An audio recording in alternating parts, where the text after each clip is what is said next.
आज हम लोग विद्युत विभव और संधारित्र का पार्ट 2 में, इसके पहले पार्ट 1 का वीडियो आप लोग देख लीजिएगा। ऑब्जेक्टिव क्वेश्चन करने जा रहे हैं। ये पहला क्वेश्चन दिया हुआ है, पांडी ग्राफ जनित एक मशीन है जो उत्पन्न करता है। आपका विद्युत विभव में पढ़ना है, इस लॉन्ग क्वेश्चन आपको पूछ सकता है। पांडी ग्राफ जनरेटर भी हम लोग कहते हैं। ऑप्शन ए दिया है आपका एसी धारा, एसी शक्ति धाराएं के लिए, गलत है। ऑप्शन बी दिया है उच्च आवृत्ति के लिए। ऑप्शन सी दिया है कई लाख वोल्ट का विभवांतर धारा के लिए। ऑप्शन डी दिया है अन्य के लिए। ठीक, ये बात पहले आपको पढ़े होंगे, जब वान डी ग्राफ जनित्र का प्रिंसिपल आप पढ़े होंगे। तो वान डी ग्राफ जनित्र में आपको क्या बताया गया था कि वान डी ग्राफ जनित्र का उपयोग उच्च वोल्टता के लिए किया, जैसे उच्च वोल्टता मतलब कई लाख वोल्ट का विभवांतर उत्पन्न करने के लिए किया जाता है। ठीक, तो ऑप्शन नंबर कितना हो जाएगा आपका, इसका सी सही हो जाएगा। अगला दिया है, दो संधारित्र जिसमें प्रत्येक की धारिता सी है। दो संधारित्र जिसमें प्रत्येक की धारिता कितना है, सी है। दोनों किसमें जुड़ा हुआ है, श्रेणी क्रम में जुड़ा हुआ है। दोनों जुड़ा है किसमें है, श्रेणी क्रम में जुड़ा हुआ है। वो तुल्य धारिता क्या होगा आपको दो टाइप का समूहन बताया गया था, श्रेणी क्रम समूहन और समानांतर क्रम समूहन। ठीक, इसको सीरीज कॉम्बिनेशन और पैरेलल कॉम्बिनेशन हम लोग कहते हैं। आपका सीरीज कॉम्बिनेशन का निकला होगा आपको, वो फॉर्मूला दोनों आप याद रखिएगा। समानांतर क्रम समूहन और एक होता है आपका श्रेणी क्रम समूहन। श्रेणी क्रम, ठीक, समानांतर क्रम का फॉर्मूला क्या होता है, CP equal to C1 plus C2 plus C3, जितना रहेगा उसको आप ऐड कर लीजिएगा। उस तरह श्रेणी क्रम का रहता है CS 1/CS equal to 1/C1 plus 1/C2 plus 1/3, जितना आपका कैपेसिटेंस रहेगा सबको आपको जोड़ लेना है। ठीक, तो यहाँ पर बोला किसमें है ये संधारित्र जिसमें प्रत्येक की धारा श्रेणी क्रम में जोड़ना है, मतलब सीरीज कॉम्बिनेशन में जोड़ना है ना। तो सीरीज कॉम्बिनेशन में तुल्य धारिता के लिए क्या बोले अभी आपको, 1/CS equal to 1/C1 plus 1/C2। 1/CS equal to क्या हो जाएगा, 1/C1 के वैल्यू C और C2 के वैल्यू कितना C। एलसीएम लेंगे तो कितना हो जाएगा आपका 1 प्लस 1। 1/CS इक्वल टू कितना हो जाएगा आपका 2/C। क्रॉस मल्टीप्लाई करेंगे आप तो CS का वैल्यू कितना आ जाएगा, C बटा कितना 2। देखिए ऑप्शन नंबर ए में दिया है 2C, ऑप्शन नंबर बी में दिया है C, ऑप्शन नंबर सी में दिया है C बटा कितना 2। ऑप्शन नंबर सी इसका सही हो जाएगा ना। अगला दिया है, यदि कोई संधारित्र उपलब्ध हो, यदि कई संधारित्र उपलब्ध हो और उनके समूहन से उच्चतम धारिता प्राप्त करना है, इसे जोड़ना चाहिए। ठीक, आपको दो टाइप का कॉम्बिनेशन के लिए भी बताए हम कि आप जोड़ने के लिए है तो या तो श्रेणी क्रम में जोड़ सकते हैं या तो समानांतर क्रम में जोड़ सकते हैं। ठीक, श्रेणी क्रम में जोड़ सकते हैं और समांतर क्रम में जोड़ सकते हैं। ठीक ना, आप अब बात आ रहा है यहाँ पे कि हमको मैक्सिमम निकालना है, उच्चतम धारिता निकालना है।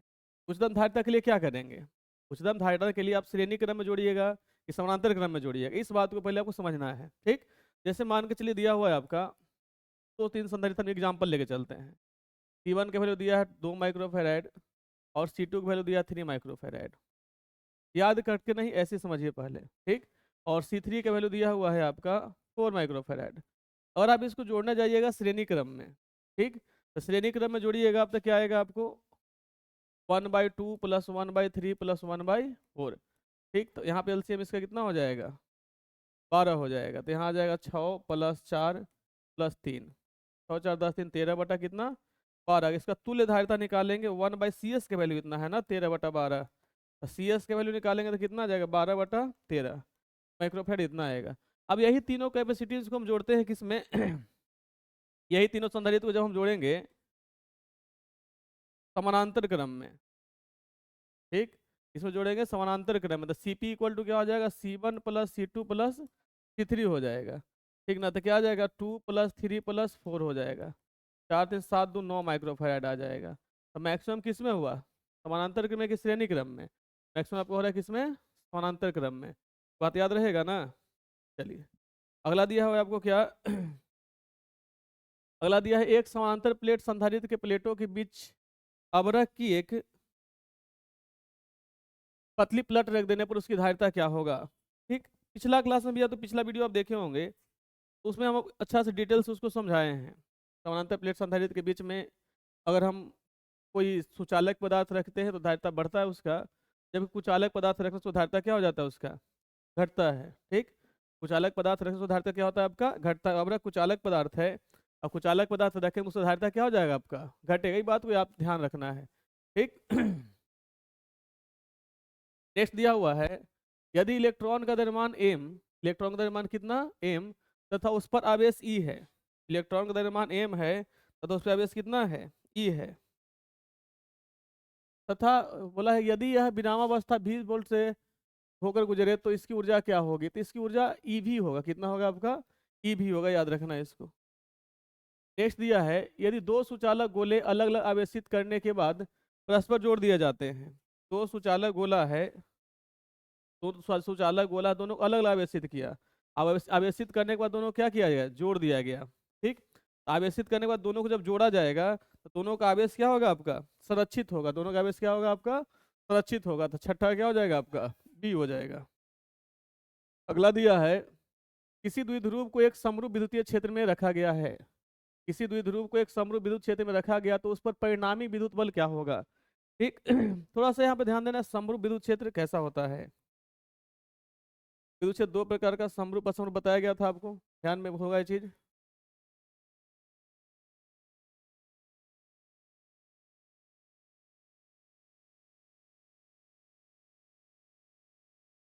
इलेक्ट्रिक फील्ड लाइंस के बीच का डिस्टेंस इक्वल होना चाहिए, डायरेक्शन सेम होना चाहिए, ठीक हम लोग समरूप विद्युत क्षेत्र कहते हैं। देखिए सबका डायरेक्शन सेम है, इस डायरेक्शन में है और बीच का गैप भी सेम है। बोला आपको कि इसमें एक द्विध्रुव को रखा जाता है, तो रखा जाता है इसमें एक द्विध्रुव को रखा जाता है। सपोज आपका ये द्विध्रुव है,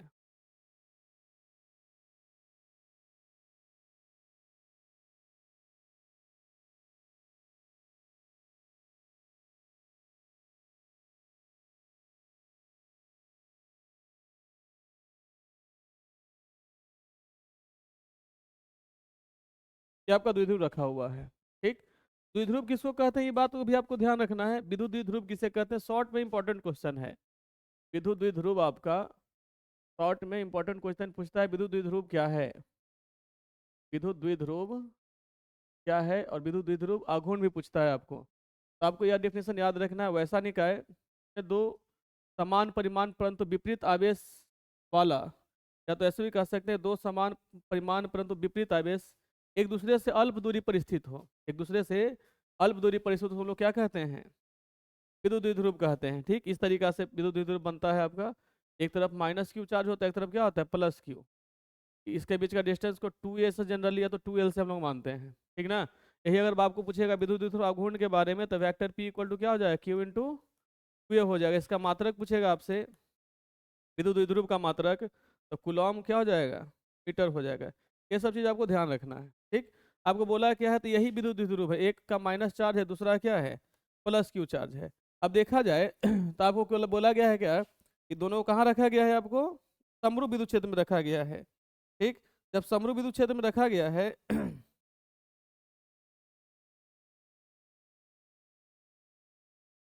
तो विद्युत क्षेत्र में विद्युत द्विध्रुव पर ऋण आवेश और ऐसे भी कह सकते हैं, एक तरफ ऋण आवेश एक तरफ क्या है आपका धन आवेश है, एक तरफ आपका ऋण आवेश एक तरफ क्या है धन आवेश है, और दोनों का परिमाण बराबर है। इसका और इसका दोनों का परिमाण क्या है, बराबर है। जब परिमाण बराबर है तो दोनों पर बल का भी, दोनों पर बल भी क्या लगेगा, बराबर लगेगा। सेम परिमाण है तो दोनों का बल क्या मान क्या हो जाएगा, बराबर, मगर दोनों का बल एक दूसरे के विरुद्ध दिशा में कार्य करेगा। डायरेक्शन दोनों क्या हो जाएगा, अलग अलग हो जाएगा, जिसके वजह से दोनों का बल एक दूसरे को निरस्त कर देगा। दोनों का बल एक दूसरे को क्या करेगा, निरस्त करेगा, मतलब कैंसिल कर देगा।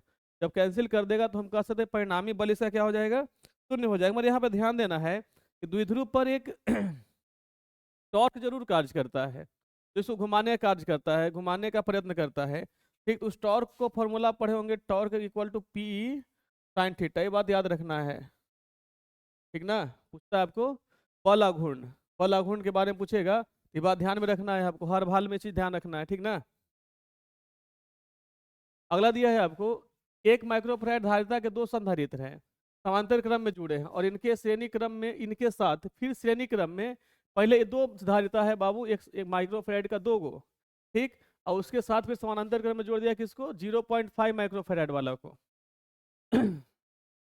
C1 का वैल्यू कितना दिया है, मान के चलते हैं 1 माइक्रोफेराड है। C2 का वैल्यू मान लेते हैं कितना है, 1 माइक्रोफेराड है। C3 मान लेते हैं हम कितना है, ये 0.5 माइक्रोफेराड है। इसको जोड़ेगा बोला है क्या कि ये दोनों पहले समानांतर में है, मान के चलो इस तरीका से होगा, ये दोनों किस में है, समानांतर में है। इसके साथ फिर जोड़ दिया इसको श्रेणी में, ठीक।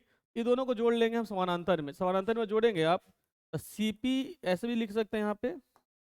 आपको तो माइंड में कैलकुलेट करना, जल्दी जल्दी लिख देना। CP इक्वल टू क्या हो जाएगा आपको, C1 प्लस C2 हो जाएगा। यहाँ पे 1 + 1 = 2 माइक्रोफेराड हो जाएगा। आई फिर दोनों आपके किस में है, पैरेलल में है, तो कुल धारिता कितना हो जाएगा इसका, कुल धारिता हो जाएगा 1/2 प्लस कितना 1/0.5 हो जाएगा, ठीक। यहाँ 1/2 प्लस ये ऊपर में जाएगा 10/5 ना हो जाएगा, तो 1/2 + 2 हो जाएगा। 2 LCM लेंगे, 2 + 4 हो जाएगा, 1 + 4, 1 + 4 = कितना आ जाएगा 5/2। तो कुल धारिता कितना हो जाएगा आपका, कुल धारिता हो जाएगा आपका 2/5 डिवाइड करना 0.4 माइक्रोफेराड आ जाएगा। 0 पॉइंट कितना 4 माइक्रोफेराड। तो ऑप्शन नंबर कितना में दिया हुआ है आपको, C में दिया हुआ है। ऐसे भी आप सोच सकते हैं या देख भी रहे हैं कि ये दोनों आपका पैरेलल में है, जोड़ देंगे तो 1 1 2 हो गया, और उसके साथ फिर आपका श्रेणी क्रम में है, तो 2 + 0.5 करेंगे, ठीक। 1/2 + 0.5 कर लेंगे, उस तरीके से कर लीजिएगा, ठीक ना। अगला दिया है किसी वस्तु का परिवर्तनांक होता है स्थिर, परिवर्तित स्थिरांक होता है। तो परिवर्तित स्थिरांक हमेशा किससे होता है आपको, 1 से 1 अधिक होता है, ठीक ना। अगला दिया है किसी विभवमापी की संवेदनशीलता को बढ़ाने के लिए क्या करना पड़ता है, किसी विभवमापी की संवेदनशीलता को बढ़ाने के लिए क्या करना पड़ता है। तो पहला दिया है आपको इसके अनुप्रस्थ काट का क्षेत्रफल बढ़ाना पड़ता है, पहला दिया है इसके अनुप्रस्थ काट का क्षेत्रफल बढ़ाना पड़ता है। उसके बाद क्या बोला है, इसकी धारा को घटाना चाहिए, उसके बाद इसकी धारा को बढ़ाना चाहिए। ऑप्शन नंबर इसका हो जाएगा आपका, ऑप्शन नंबर इसका बी सही हो जाएगा। ऑप्शन नंबर 20 का क्या हो जाएगा आपका, सही हो जाएगा, क्योंकि किसी भी मापी की जो धारा संवेदनशीलता होता है, धारा घटाने से विभव मापी की संवेदनशीलता क्या होता है, ऐसे भी कह सकते हैं कि विभव मापी की संवेदनशीलता, विभव मापी की संवेदनशीलता धारा के व्युत्क्रमानुपाती होता है, धारा के व्युत्क्रमानुपाती होता है। जब पर व्युत्क्रमानुपाती होता है तो संवेदनशीलता को बढ़ाना है तो धारा को क्या करना पड़ेगा, घटाना पड़ेगा, ठीक। अगला दिया है अलग अलग त्रिज्याओं के दो गोले पर समान आवेश दिए जाते हैं। अलग अलग त्रिज्या के दो गोला, दोनों पर क्या दिया गया आपको, समान आवेश दिया गया है। तो दोनों पर विभव, तो विभव होगा, ठीक ना, तो विभव होगा। तो विभव का फॉर्मूला आप लोग पढ़े होंगे, V = 1/4πε0 Q/r, ठीक। तो जिसका त्रिज्या कम रहेगा, आप खुद से सोच रहे हैं कि जो विभव है आर का क्या है, इन्वर्सली प्रोपोर्शनल है। तो जिसका त्रिज्या अधिक होगा, ठीक, जिसका त्रिज्या अधिक होगा उसका विभव क्या हो जाएगा आपको, जिसका त्रिज्या अधिक उस पर विभव का मान कम, और जिसका त्रिज्या कम उसका विभव का मान क्या हो जाएगा, अधिक हो जाएगा। तो छोटा गोला का त्रिज्या कम है, इसकी वजह से इस पर विभव का मान क्या हो जाएगा, अधिक हो जाएगा, ठीक ना। इसकी वजह से विभव का मान इस पर क्या हो जाएगा, कम हो जाएगा। आई बात समझ में, अधिक हो जाएगा, सॉरी। नेक्स्ट दिया हुआ है आपको, यदि एक प्रोटॉन को एक दूसरे प्रोटॉन के नजदीक लाया जाता है, इसकी स्थितिज ऊर्जा क्या होगा। ये बात आपको पहले बताया था कि स्थितिज ऊर्जा, जैसे देखिए ऐसे दिया हो रहेगा कि दो आवेशों के एक दूसरे के नजदीक लाते हैं तो स्थितिज ऊर्जा का मान क्या होता है। उसके बीच स्थितिज ऊर्जा का मान डिपेंड करता है दोनों आवेशों के बीच, दोनों आवेशों का परिमाण पर तो डिपेंड करता है, साथ साथ नेचर पर, पॉजिटिव है कि दोनों पॉजिटिव है कि एक पॉजिटिव निगेटिव है। उस कंडीशन जो धनावेश रहता है दोनों बढ़ता है, एक धनावेश ऋणावेश रहेगा तो क्या जाएगा, घटेगा।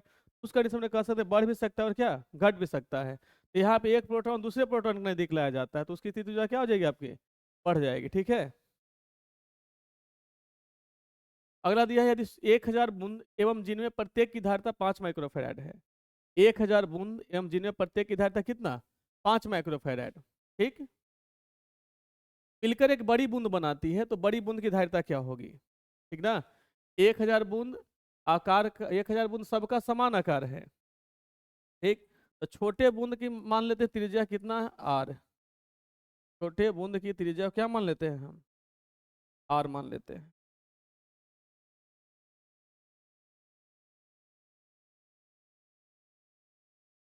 छोटे बूंद की त्रिज्या कितना है, आर है।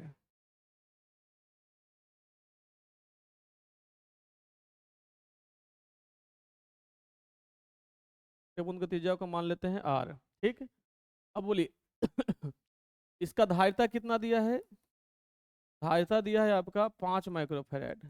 धारिता का फॉर्मूला क्या होता है, 4 पाई एप्सिलॉन नोट आर होता है, इक्वल टू 5 माइक्रोफेरेड दिया हुआ है। ठीक। 4 pi epsilon naught R equal to कितना दिया हुआ है, 5 माइक्रोफेरेड दिया है।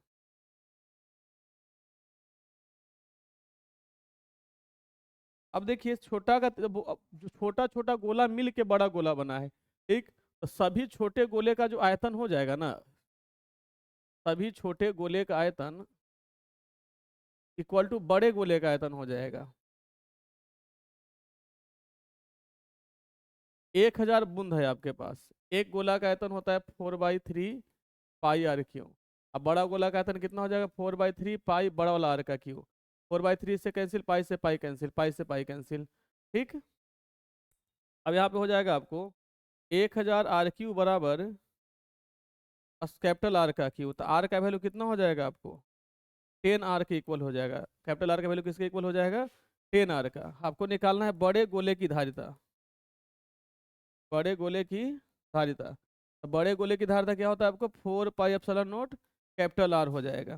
ठीक। 4 pi epsilon note capital R के जगह 10 आर लिख सकते हैं ना।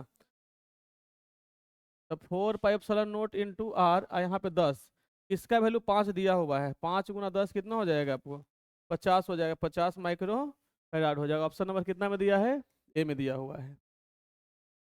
अगला दिया है एक एकाकी चालक के लिए निम्नलिखित में से कौन सा अनुपात अचर रहता है।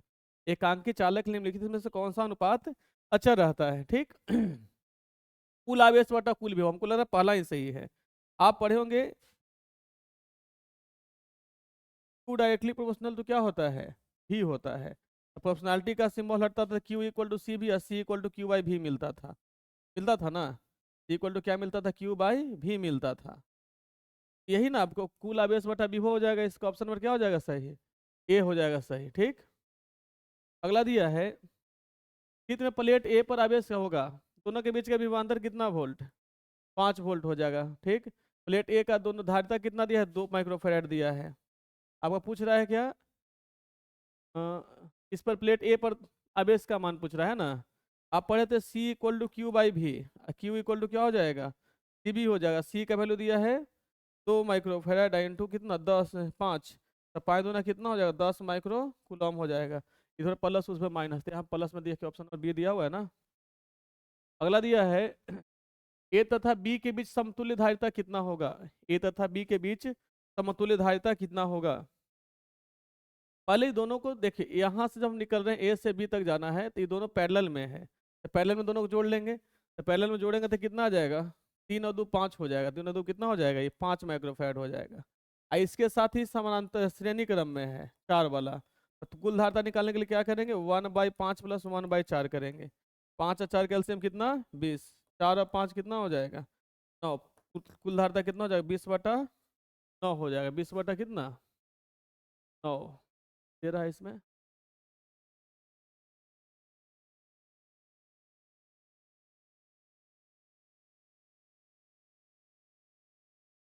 ऑप्शन लगता है छूटा हुआ है, ध्यान देना। इसमें 20/9 ही हो जाएगा इसका। ठीक ना, ऑप्शन नंबर ए को सुधार लीजिए इसका। ठीक है। अगला दिया है ए तथा बी बिंदुओं के बीच समतुल्य धारिता क्या होगा। ए तथा बी के बीच यहाँ से चल रहे हैं, तो इसको यहाँ देखिए, ये दोनों आपका श्रेणी क्रम में है ना। 2 और 4 किस में है आपका, श्रेणी क्रम में है। तो श्रेणी क्रम इसको जोड़ेंगे आप 2 और 4 को, तो 1/2 प्लस कितना हो जाएगा। डायग्राम समझना यहाँ पे बाबू, डायग्राम समझो क्लियर हो जाएगा। ऐसे है ये, इसके आगे 2 था, तो इसको हम 2 को जोड़ के 1 लिख रहे हैं। यहाँ पे भी ऐसे था ना ट्रायंगल, ये यहाँ वाला ऐसे, यहाँ पे ट्रायंगल था इस तरीका से, यहाँ पे कितना है, और फिर इस तरीका से है, यहाँ पे फिर एक है, यहाँ पे ऐसे है, यहाँ पे ये है, यहाँ पे क्या है, पी है। इसके ऊपर 2 था, दोनों को जोड़ रहे हैं हम श्रेणी क्रम में। जोड़ने के बाद कितना है वो लिख देंगे हम। ठीक।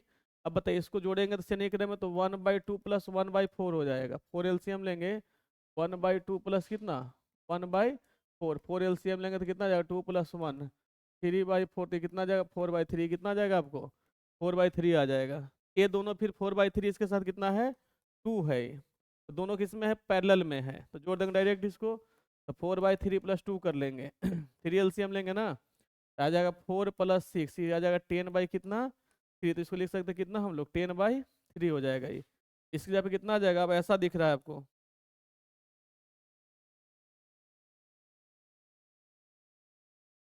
वेन दिख रहा है, ये तीनों अब सीरीज में हो गया ना, फिर 4 और 10/3 और 4, तो 1/4 + 1/10/3 प्लस 1/4 हो जाएगा, ठीक 1/4 + 3/10 + 1/4, एलसीएम लेंगे कितना आ जाएगा 20 आ जाएगा, तो यहाँ आ जाएगा 5 प्लस कितना 10 दूना 20 3 दूना 6, यहाँ पे कितना हो जाएगा 5, तो 6 5 11 5 16/20 ऊपर जाएगा तो 20/16 हो जाएगा, 5 चौका 20 4 चौका 16, 5/4, 5/4 देखिए ऑप्शन नंबर बी में दिया हुआ है ना, कोई दिक्कत इसमें नहीं है।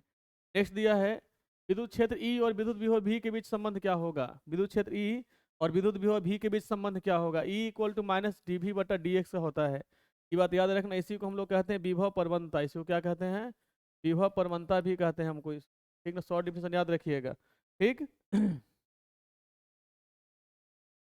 आगे दिया इलेक्ट्रॉन वोल्ट द्वारा मापा जाता है, देखिए आवेश मापा जाता है, आवेश का मात्रक कूलम होता है, आवेश का मात्रक क्या होता है कूलम, धारा का मात्रक होता है एम्पियर, धारा का मात्रक क्या होता है एम्पियर होता है, विभवांतर का मात्रक होता है क्या वोल्ट, विभवांतर का मात्रक होता है वोल्ट, तो ऊर्जा को मापा जाए किससे इलेक्ट्रॉन वोल्ट से, हालांकि इसमें कंफ्यूजन हो जाता है बच्चा लोग, ठीक आपको लगेगा वोल्ट है तो आप उस सोचेगा विभव का मात्रक है, और जबकि विभव का मात्रक ही नहीं है, किसका मात्रक है ये?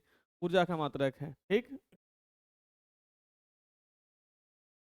नेक्स्ट दिया है 2 कूलम आवेश को एक बिंदु से दूसरे बिंदु तक ले जाने में 2 जूल कार्य करना पड़ता है, 2 कूलम आवेश को एक बिंदु से दूसरे बिंदु तक ले जाने में कितना कार्य करना पड़ता है 30 जूल कार्य करना पड़ता था, क्यू का वैल्यू कितना कूलम 2 कूलम और डब्ल्यू का वैल्यू कितना दिया है आपको 30 जूल दिया है, तो आपको बोला है कि वोल्ट V इक्वल, तो V का वैल्यू W/Q होता है, W कितना 20 और Q कितना 2, कटेगा कितना 10, तो 10 वोल्ट आ जाएगा, ऑप्शन नंबर ये देखिए दिया हुआ है, ठीक है।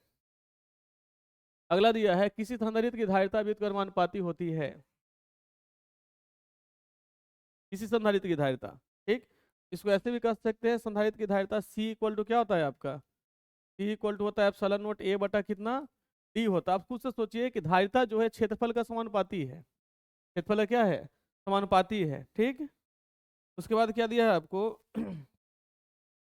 उसके बाद दिया है प्लेटों के बीच के माध्यम की परिवैधुता पर, प्लेटों के बीच के माध्यम की परिवैधुता पर, ठीक ना, तब इसका उसके बाद दिया प्लेटों के बीच की दूरी का, तब व्युत्क्रमानुपाती तो दूरी का ना है, देखिए व्युत्क्रमानुपाती किसका है दूरी का व्युत्क्रमानुपाती है, ठीक ऑप्शन नंबर क्या हो जाएगा इसका सी हो जाएगा।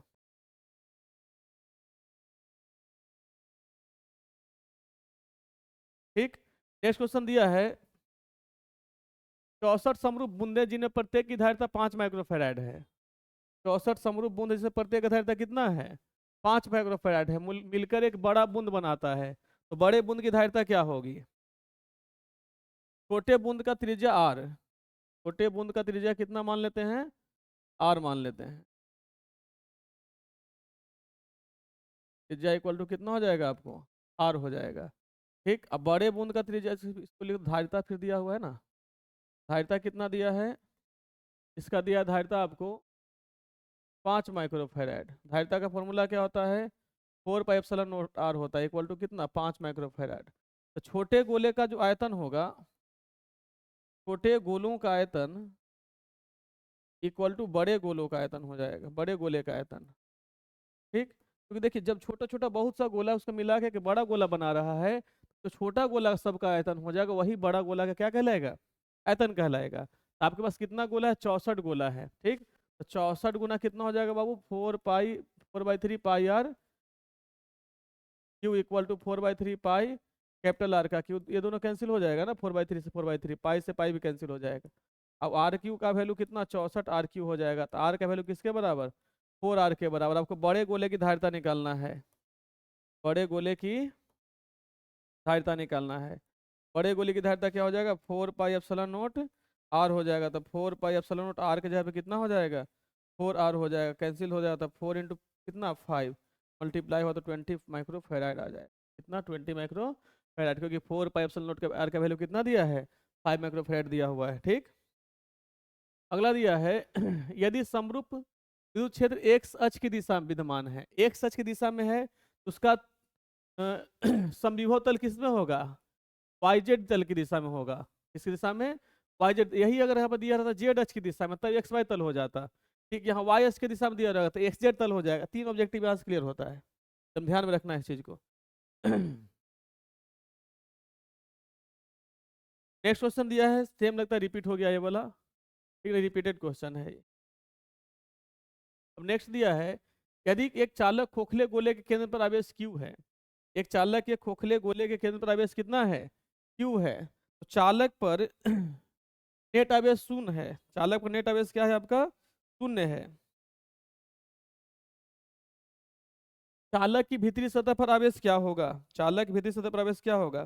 देखो चूंकि चालक पर आवेश शून्य है इसलिए चालक की भीतरी सतह पर आवेश गोले के केंद्र पर आवेश के विपरीत होगा। चालक का कुल आवेश कितना है शून्य है, तो चालक के भीतरी सतह पर जो आवेश होगा इस केंद्र की आवेश से क्या हो जाएगा विपरीत हो जाएगा। तो 25 का ऑप्शन नंबर कितना आ जाएगा आपका सी हो जाएगा। 25 का ऑप्शन नंबर कितना हो जाएगा आपका सी हो जाएगा। ठीक, मतलब प्लस क्यू है तो यहाँ पे क्या हो जाएगा आपका माइनस क्यू हो जाएगा। नेक्स्ट दिया है एक चालक खोखले गोले के केंद्र पर आवेश क्यू है। चालक के खोखले गोले के केंद्र पर आवेश क्या है क्यू है। चालक पर नेट आवेश शून्य है। चालक की बाहरी सतह पर आवेश क्या होगा। ठीक, चालक की बाहरी सतह पर आवेश क्या होगा देखिए बाहरी सतह पर आवेश जो होगा ना प्लस क्यू होगा। अब बात आता है कि बाहरी सतह पर आवेश प्लस क्यू क्यों होगा, क्योंकि चालक पर नेट आवेश क्यू है। चालक पर नेट आवेश कितना है आपका क्यू है। ठीक